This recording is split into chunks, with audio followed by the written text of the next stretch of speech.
Our two-story home in Millbrook, a little hamlet, wasn't very attractive, but it was home. Even though my sister Jane and I weren't living in luxury, my parents, who were both teachers at the neighborhood school, made sure we never went without. They had a method for making ends meet by extending a teacher's pay, and they always succeeded. My best friend, my big sister, and everything I wasn't was Jane. She was like a fireball, lighting up every place she walked into.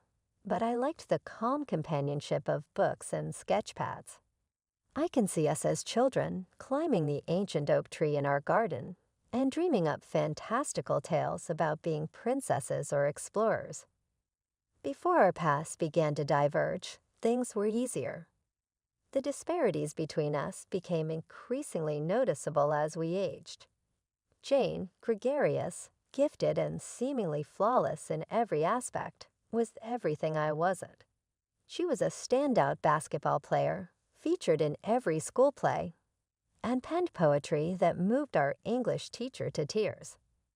I, on the other hand, was simply there, the reserved one who prefers to read at lunch in the library, rather than among the throngs of people in the cafeteria. At the very least, our parents never publicly showed preference. They were as excited about Jane's triumphs as they were about my quiet successes and respectable grades. However, there was always this implicit knowledge that Jane was meant for more. It came as no surprise when Jane received admission letters to Riverside University, one of the state's most prominent universities. I can still clearly recall the day she received her letter. Mom and Dad were so happy that they couldn't stop sobbing. "Our baby's going to Riverside," Mom yelled and gave Jane a firm embrace. Dad said, "We always knew you were special," while immediately phoning family members. "Have you heard? Jane received full academic scholarship at Riverside." The true rift between us started at that point. Life has a way of drawing individuals in separate directions, but it's not like we stopped loving one another. I remained in our childhood home, still trying to find out who I was meant to be, while Jane relocated to the city. I had no idea at the time that our sisterly closeness would be put to the test in unexpected ways. Everything we had accumulated over the years would be destroyed by a single golden ring, and I would be forced to reevaluate my beliefs about forgiveness, trust, and family. Every week, Jane would call home to share her accomplishments and success stories. Every time Jane related her most recent victory at Riverside, I would sit at the kitchen table and watch Mom's face light up. "Did you hear?" Mom would tell everyone she loved them. Jane's research paper was published in the university's psychology journal. She's only a sophomore.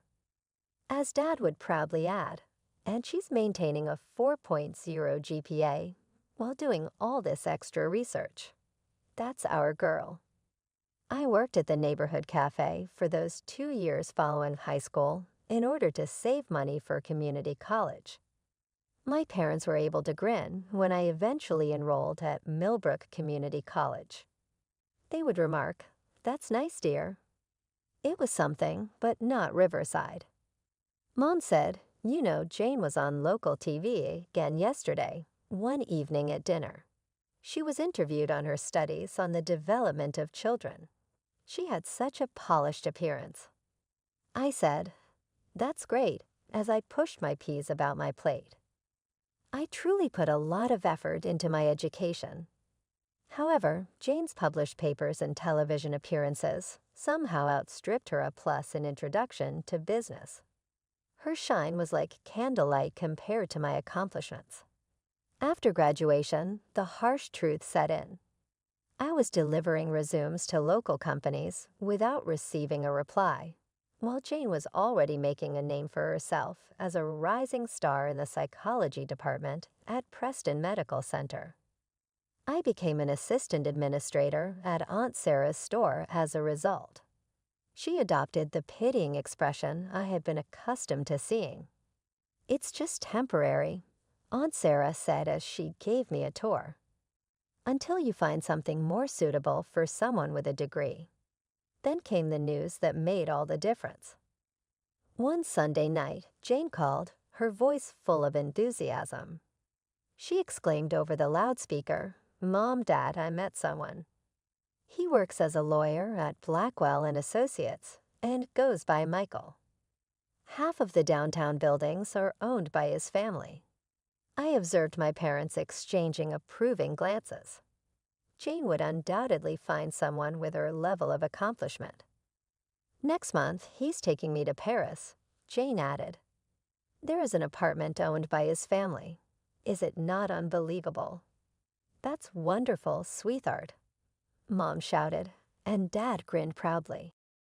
I was still living in my childhood bedroom, earning minimum salary at my aunt's business, and sitting there in my old sweatpants. The difference between me, the underachieving sister who couldn't seem to start her life, and Jane, the accomplished psychologist who was seeing a wealthy lawyer, couldn't have been more pronounced. "When do we get to meet him?" Mom inquired excitedly. "Perhaps next week. We may get together for supper after he takes me to that new French restaurant this weekend." I excused myself from the kitchen before they could see the tears welling up in my eyes. It wasn't that I wasn't happy for Jane, I was. But each of her successes somehow felt like they were highlighting my failures. Every step forward she took seemed to push me 2 steps back in comparison. Holidays became a showcase of Jane's exciting life. She'd sweep into our parents' house like a celebrity, bringing stories of important clients, breakthrough therapy sessions, and glamorous dates with Michael. And then the CEO himself thanked me in front of the entire board. She'd say over Thanksgiving dinner, while I quietly passed the mashed potatoes. "Tell them about that conference in Boston, honey," Mom would prompt, beaming with pride. I'd sit there in my work clothes from the store, still living in my childhood bedroom because minimum wage doesn't get you your own apartment in this economy. Even my aunt's employee discount couldn't help me save enough to move out. Then came the announcement we all knew was coming. It was during Christmas dinner when Jane stood up, Michael beside her, both grinning ear to ear. "We're getting married," she squealed, extending her left hand to reveal a stunning gold ring with a diamond that caught every light in the room. "It's been in my family for generations," Michael explained proudly. "My great-grandfather gave it to my great-grandmother in 1925.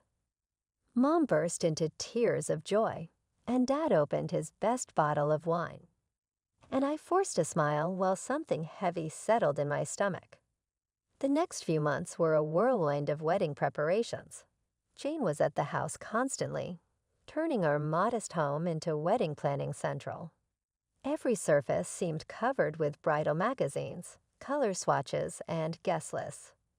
One Saturday in early spring, I had a rare day off. I was sprawled on my bed with my worn copy of Pride and Prejudice when I heard Jane and Mom in the garden below my window. "These roses will look perfect for the reception," Jane was saying. "We should plant more along this fence." "Careful with your ring, sweetie," Mom cautioned. "Those thorns can catch on anything." "You're right," Jane replied. "This glove keeps catching on it. I'll just put it here on the bench for now." I returned to my book, half listening to their chatter about flower arrangements and table settings. The afternoon sun was warm through my window, and I was just getting to my favorite part when I heard Mom's voice. "We should get more fertilizer if we're planting all these new roses. Let's run to the garden center." "Good idea," Jane agreed. "Chris, we're going to the store. Be back soon." I mumbled an acknowledgement, too engrossed in my book to really pay attention. The house felt quiet except for the distant sound of birds in the garden. When they returned, the peace was shattered by Jane's panicked voice. Mom, the ring, it's gone." I looked up from my book at the commotion. Through my window, I could see Jane and Mom frantically searching around the wooden bench, pushing aside gardening tools and flower pots. "It was right here." Jane's voice was getting higher with panic. I put it right here on the bench. Don't worry, honey. We'll find it, Mom assured her, but I could hear the worry in her voice. It has to be here somewhere. They searched until the sun started to set, combing through every inch of the garden, but the ring was nowhere to be found. That's when I first saw it in their eyes, when they looked up at my window. That flicker of suspicion that would soon grow into something much darker. With shaking hands, Jane dialed Michael's number. I could hear his voice through the phone from across the room, growing louder with each word. What do you mean you lost it? His voice boomed through the speaker. That ring has been in my family for 4 generations. My great-grandmother wore that ring through 2 world wars. I'm so sorry, Jane sobbed. We'll find it, I promise. You better find it. The violence in his voice made me flinch. I don't care what it takes. That ring is irreplaceable. After she hung up, Jane turned to me, her face twisted with an expression I'd never seen before. You took it, didn't you? What? I felt like I'd been slapped. Jane, I was in my room the whole time. Exactly. You were the only one here. She was screaming now, mascara running down her cheeks. You've always been jealous of me. Mom stepped forward, her face hard. Christina, if you took the ring, you need to return it right now. I didn't take anything. My voice cracked. I swear. Then you won't mind if we search your room, Dad said, already heading for the stairs. I followed them up to my bedroom, watching helplessly as they tore it apart. They rifled through my drawers, emptied my jewelry box, flipped my mattress, and dumped out my purse. Books scattered across the floor, clothes were strewn everywhere, and even my private diary was read page by page. It has to be here somewhere, Jane muttered, throwing my sweaters onto the floor. Hours of searching turned into days, then a week. Each day, the accusations grew worse. Just admit it, Jane cornered me in the kitchen one morning. We all know you took it because you're jealous. You can't stand that I'm getting married while you can't even get a date. Jane, please. Look at you, she spat. 27 years old, living with Mom and Dad, working a pathetic job that Aunt Sarah gave you out of pity. You're a loser, Christina, and you couldn't stand to see me happy. Mom stood in the doorway, arms crossed. We're going to call the police if you don't return it. Go ahead. I shouted back, finally breaking. Call them. I have nothing to hide because I didn't take your precious ring. Each word was like a knife, cutting deeper than the last. The worst part wasn't the accusations or the threats. It was the look in their eyes, the absolute certainty that I was guilty, that I was capable of betraying my own sister out of jealousy and spite. Word spread fast in a small town. Within days, my parents' version of events had reached every corner of Millbrook. At the grocery store, former neighbors avoided my gaze. At church, people who'd known me since childhood suddenly found reasons to sit in different pews. I was restocking shelves at my aunt's store when I heard her voice behind me. Christina. Aunt Sarah's tone made me freeze. We need to talk. In her small office, she didn't even offer me a seat. Your mother called me this morning. Aunt Sarah, please. She held up her hand. I took a chance on you when no one else would, and this is how you repay me. By stealing your sister's engagement ring. I did. Clean out your locker and turn in your keys. Her voice was ice. I won't have a thief working in my store. The walk home felt like a death march. Maybe Mom and Dad would finally see how this was destroying my life. Maybe they'd realize I would never do this. I found them in the kitchen. Aunt Sarah fired me, I said, my voice small. Mom didn't even look up from her coffee. Pack your things. What? You heard your mother, Dad said. We want you out by tomorrow morning. The room started spinning. You're kicking me out? Where am I supposed to go? Maybe you should have thought about that before you stole from your sister. Mom finally looked at me, her eyes harder than I'd ever seen them. You brought shame to this family, Christina. I can't even look my friends in the face anymore. I'm your daughter, I whispered. No daughter of mine would do what you've done.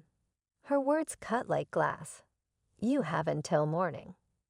I stumbled upstairs in a daze, pulling my old gym bag from the closet. How do you pack up a life in one bag? Which pieces of yourself do you choose to take? Clothes went in first, enough for a week, maybe 2. One pair of sensible shoes. My laptop wrapped in a sweater. Then came the harder choices, the books that had been my friends when I had none. Pride and Prejudice, Jane Eyre, Little Women. Stories of other women who had to find their way in a hostile world. Through it all, I couldn't stop crying. These walls had heard my first words, seen my first steps. This room had been my refuge through every storm of my life.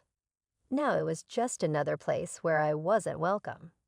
My phone buzzed with messages from old friends. I can't believe you would do this. How could you? And don't contact me again. Sitting on my stripped bed, surrounded by the remnants of my life, I realized there was nothing left for me in Millbrook. Every bridge was burned, every door closed. Whatever I was going to become, it wouldn't be here. I had to leave, not just this house, but this town, these memories, this life that had become a prison of accusations and distrust. Somewhere out there, I had to believe, was a place where I could start over. A place where no one knew me as the sister who stole the ring, the daughter who betrayed her family, the girl who wasn't good enough. At 3:00 a.m., while staring at my phone's dwindling contact list, I remembered Rachel. We'd been close in college before life pulled us in different directions. My fingers shook as I dialed her number, praying she still used it. Chris? Her voice was groggy with sleep. What's wrong? The whole story poured out of me between sobs. When I finished, there was a long pause. I have a spare room, she said finally. I'm in Portland now. It's not much, but it's yours if you want it. I checked my bank account. $342.17. Just enough for a one-way bus ticket to Oregon and maybe a meal or 2. When can you come? Rachel asked. Tomorrow, I whispered. I have to leave tomorrow. The bus ride took 2 days. I spent most of it staring out the window, watching the familiar landscapes of my life fade into unknown territory. My gym bag sat on my lap like a life preserver, everything I now owned contained in one small space. Rachel was waiting at the station, just like she promised. She hugged me without hesitation, and for the first time in weeks, I felt human again. The store where I work is hiring, she said as we drove to her apartment. It's just retail, but it's something. I started the next day. The store manager took one look at my business degree and desperate eyes and handed me a name tag. You start on Register 3. I threw myself into the work like it was a lifeline. Every shift, every sale, every minute was 1 minute further from Millbrook and the wreckage I'd left behind. When other employees complained about long hours, I volunteered to stay longer. When they grumbled about difficult customers, I took them on with a smile. 3 months in, they made me a floor supervisor. 2 months after that, an assistant manager. By the 8th month, I was managing my own department. You're different from most people we promote, my district manager said during my review. You have hunger. He was right. I was hungry, not just for success, but for vindication, for proof that I could be more than what my family thought I was. The day I signed the lease on my own apartment was the day I finally felt free. It was small, just a studio with a kitchenette, but it was mine. No one could tell me to leave. No one could search through my things. No one could question my right to be there. I changed my phone number that same day, deleted every social media account, erased every digital footprint that could lead back to Millbrook. Rachel thought I was being extreme, but she didn't argue. "They're still your family," she said once, carefully. "No," I replied, unpacking boxes in my new place. "Family believes in you. Family stands by you." They stopped being my family the day they chose not to believe me. At night, in my new bed and my new life, I sometimes wondered about them. Was Jane married now? Did Mom still garden? Did Dad still read the paper every morning at the kitchen table? But wondering was dangerous. Wondering led to doubting, and doubting led to that dark place where I questioned everything, including myself. So I focused on work, on building something new, on becoming someone who couldn't be dismissed or discarded. Someone who didn't need anyone else's approval or belief. Someone who could survive being erased from her own family's story. Despite my best efforts, there were nights when curiosity got the better of me. On those nights, I'd ask Rachel to check Jane's social media accounts from her phone. She got married, Rachel told me one evening, scrolling through photos. "Big white dress, church wedding. Your parents look happy in the pictures." I nodded, pretending the information didn't cut like a knife. A year later, "She's pregnant," Rachel reported, showing me a photo of Jane cradling her belly, Michael's hand protectively placed over hers. She looked radiant. For years, life passed this way, me building my new life in Portland while getting occasional glimpses of my old one through Rachel's phone screen. For years, I watched my family's life continue without me through carefully curated photos and posts that never mentioned the missing daughter, the lost sister. Then came the call that changed everything. "Chris," Rachel's voice was breathless. "You need to see this." She sent me a screenshot of Jane's latest post. "To my sister Christina, I'm sorry. I was wrong. If anyone knows where she is, please help me find her. I need to make this right. Please share this post. Help me find my sister." I stared at the words until they blurred. "It's probably some kind of trick," I said finally. "I don't think so," Rachel replied softly. "Look at the comments. Your parents are there too, begging you to contact them." My hands shook as I read their comments. "Mom, please come home, sweetheart. We need to talk to you. Dad, we made a terrible mistake. Please give us a chance." After 4 years of silence, their words seemed surreal. But something in their desperation felt genuine. I called the old house number, half expecting it to be disconnected.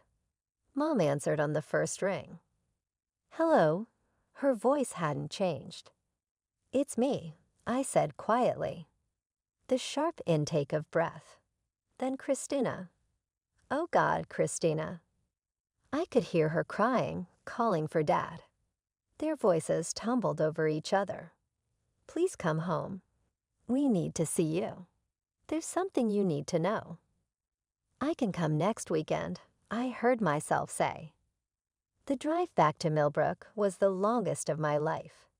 Each mile marker brought back memories I tried so hard to bury.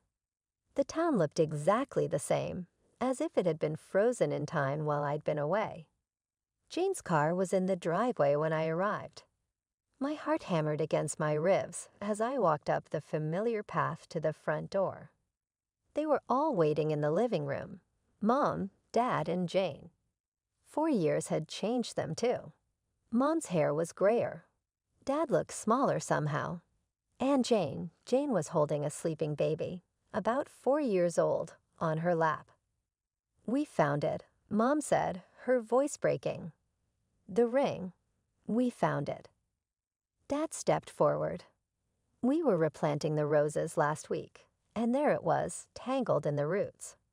Right where I knocked it off the bench that day," Jane finished, tears streaming down her face. The ring fell, and then we covered it with soil while planting. It's been there all this time, growing deeper with the roses. The revelation broke something in all of us. Suddenly, the living room was filled with raw, uncontrolled sobbing. Mom collapsed into Dad's arms, her whole body shaking. Dad's quiet composure finally cracked as tears streamed down his weathered face. Jane sank to her knees, her cries waking her sleeping son. And I, after 4 years of holding everything inside, of being strong, of surviving, I finally let go. The tears came in waves, years of pain and loneliness pouring out in gut-wrenching sobs. Between breaths, Jane gasped out, "I'm so sorry, Chris. I treated you horribly, cruel, inexcusable." I allowed Michael's rage and my own anxiety to impair my judgment. I made the decision to think the worst of my own sister. Mom hesitated, unsure, before reaching for my hand. She sobbed as she said, "As parents, we failed you.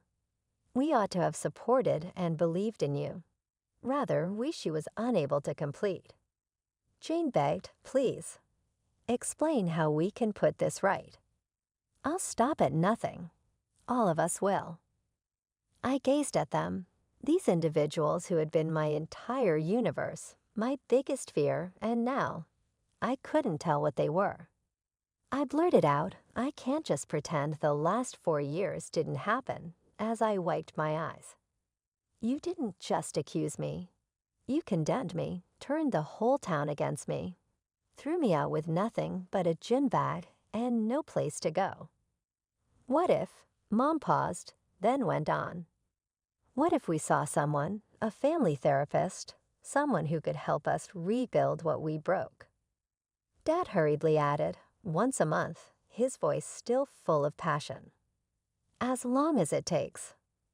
With a surprise, I recognized the young child on the couch as my nephew. He had Michael's black hair and Jane's nose.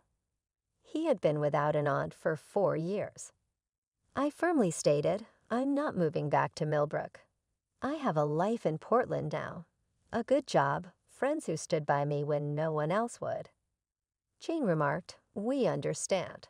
We don't deserve to have you back in our lives, but if you're willing to try, even a little." I finally consented to my first holiday visit, Thanksgiving, after 3 months. In order to get support, I invited Rachel along. The evening was unpleasant, with many topics ignored and guarded talks. However, it was a beginning. Our family therapist, Dr. Martinez, guides us through the more difficult discussions. We discuss trust, treachery, the poison of assumptions, and the weight of expectations in her office. Old scars are sometimes resurfaced when we leave her sessions feeling wounded or furious. However, we are gradually learning to listen to one another. The simplest thing is dealing with Jane's kid, my cousin Tommy. 4-year-olds don't recall family misdeeds or harbor resentment. I'm just Aunt Chris to him. I teach him to sketch and send him books from Portland. His Maeve love serves as a link between our past selves and our potential selves. The roses that bloomed around the ring for 4 years are still in bloom in Mom's yard.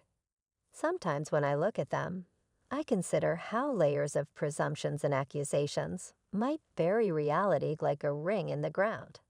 However, truth inevitably rises to the top, just like those roses. I've changed since leaving Millbrook with a shattered heart and a workout bag.